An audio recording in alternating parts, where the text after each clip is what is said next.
Iran America চলমান যুদ্ধ পরিস্থিতির প্রভাবে দেশে জ্বালানি তেলের তীব্র সংকট তৈরি হতে পারে এমন আশঙ্কায় রাজধানীর পেট্রোল পাম্পগুলোতে উপচে পড়া ভিড় লক্ষ্য করা যাচ্ছে। মধ্যপ্রাচ্যের যুদ্ধ পরিস্থিতিকে কেন্দ্র করে সম্ভাব্য জ্বালানি সংকটের গুজব ছড়িয়ে পড়ায় আগেভাগেই বেশি করে তেল কিনছেন অনেকেই। সকাল থেকেই পাম্পগুলোর সামনে মোটরসাইকেল, ব্যক্তিগত গাড়ি ও গণপরিবহনের দীর্ঘ লাইন দেখা যায়। এ সময় উপস্থিত চালকেরা বলেন, ঘন্টাখানেক হয়েছে, চরম ভোগান্তি হয়। যুদ্ধের কারণে তেল সংকট হয়ে গেছে নাকি। আমরা যারা বাইক রাইড করে আমাদের তো তেল লাগবে। ভোগান্তি আসলে কিছু না, মেনে নিচ্ছি যেহেতু তেলের সংকট। তারপরে সরকারকে একটা সাধুবাদ জানায়, সে ভালো একটা ডিসিশন নিছে যে 2 লিটারের বেশি বাইক আলাদের তেল দিবে না। ঘন্টা 2 খানিক তো হবে, গাড়ি রাস্তা চলতে হলে তো এখন একটু সময় অপেক্ষা করতে হবে, নাহলে সরকারের জিনিসের যে অবস্থা কোনো কিছুই করার দেয় না, উপায় নেই। 1 ঘন্টা প্লাস আমরা যে তেল দেয় একদিন চলে না, এই তো অর্ধেক দিন এখানেই চলে গেল। আল্লাহ জানে। দীর্ঘ সময় দাঁড়িয়ে থেকে তেল পাওয়ার পর অনেকে স্বস্তি প্রকাশ করে বলেন, আলহামদুলিল্লাহ, আমার 43 মিনিট সময় লাগছে আমার তেল নিতে।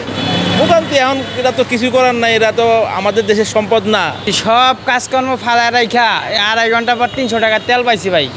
খুবই দুঃখজনক, কারণ কাজকর্ম না তেল কিনবো, টাকা আছে কিন্তু তেল কিনতে পারি না, এটাই একটা সমস্যা ভাই। রোজা রমজানের দিন মনে করেন রোদের ভিতরে অনেক পরিমাণ দাঁড়া রয়েছি। 1 ঘন্টা দাঁড়ায় 250 টাকার তেল পেয়েছি, 300 টাকা। আমি 300 টাকার তেল পাইছি, 500 টাকার কথা বলছিলাম, 300 টাকা দিচ্ছি। 2.5 ঘন্টার মতো দাঁড়ায় থাকলাম, থেকে আল্লাহ তেল পাওয়ালো। আমরা তো মনে করেন যে রাইড শেয়ার করে খাই, এখন অর্ধেক দিন মনে করেন যে তেল নিতে শেষ হয়ে গেল। বাংলাদেশ পেট্রোলিয়াম কর্পোরেশন বিপিসি এর নির্দেশনা অনুযায়ী মোটরসাইকেলে সর্বোচ্চ 2 লিটার, প্রাইভেট কারে 10 লিটার এবং বড় যানবাহনের ক্ষেত্রে নির্দিষ্ট পরিমাণ তেল সরবরাহ করার নিয়ম করা হয়েছে। তেল সংকটের কারণে কোথাও কোথাও সাময়িকভাবে পাম্প বন্ধ রেখেছে কর্তৃপক্ষ। তারা বলছেন, অতিরিক্ত চাহিদার কারণে এমন কৃত্রিম সংকট তৈরি হয়েছে। তেল নাই পাম্পে, এই জন্য বন্ধ হয়। শুক্র শনি ডিপো বন্ধ। আপনার তেল দরকার 1 লিটার, আপনি কি করতেছেন, এই জায়গাতে 2 লিটার নিতেছেন, আরেক জায়গায় তো 2 লিটার আছে, এইভাবে আর কি ক্রাইসিস বেশি সৃষ্টি হচ্ছে। তেলগুলি মানুষের পাবলিক এখন স্টক করে রাখতেছে। আপনারা এখানে দাঁড়া থেকে দেখেন, এক গাড়ি আপনার 4-5 বার করে তেল নিতেছে। সংকট তো তৈরি হয় এইভাবে। এখন আপনার যতটুকু প্রয়োজন, আপনি যদি অতটুকু নিতেন, আপনার সংকট হতো না। তো তেল না পেয়ে ফিরে আসা অনেকেই অভিযোগ করে বলেন, ওইখানেও গেছিলাম, তেল নাই কিয়া, 2টাতে গেছিলাম, তেল লইবার যাই, তেলের ভিতরে মনে করেন প্রেশার দেয়, তেল তো দেয় না, হাওয়া মাইরাতে।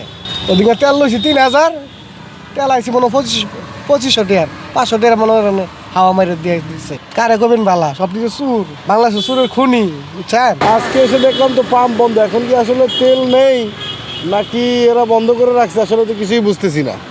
আর 2 এক জায়গায় গেছি, পাই না, তেল দেয় না, বন্ধ। আপনারা কি বললো? আমারে বললো আপনি সোমবারে আসেন, এখন তেল নাই। ওনারা বলতেছে তেল নেই। জিজ্ঞেস করলাম কখন দিবেন, বললো যে আগামীকাল সন্ধ্যার পরে, তাও কনফার্ম না। 2 লিটার তেল নিতে গেলে মানে 2-4 ঘন্টা সিরিয়াল দিয়ে তারপরে তেলটা নিতে হচ্ছে, তারপরও পাবো কিনা সন্দেহ আছে। যদিও সরকারের পক্ষ থেকে জানানো হয়েছে, এই মুহূর্তে দেশে জ্বালানি তেলের কোনো ঘাটতি নেই, যার মধ্যে ডিজেল 14 দিন, অকটেন 28 দিন, পেট্রোল 15 দিন ও জেট ফুয়েল 55 দিনের মজুদ রয়েছে। ইউএফটি ফার্স্টের সাথে ট্রেড করুন যে কোনো জায়গা থেকে। ক্যাম্পাসে ক্লাসের ফাঁকে, ঢাকার জ্যামে বসে কিংবা ঘরে বসে, ট্রেডিং এখন হাতের মুঠোয়। তাই ট্রেড করুন যখন খুশি, যেখানে খুশি।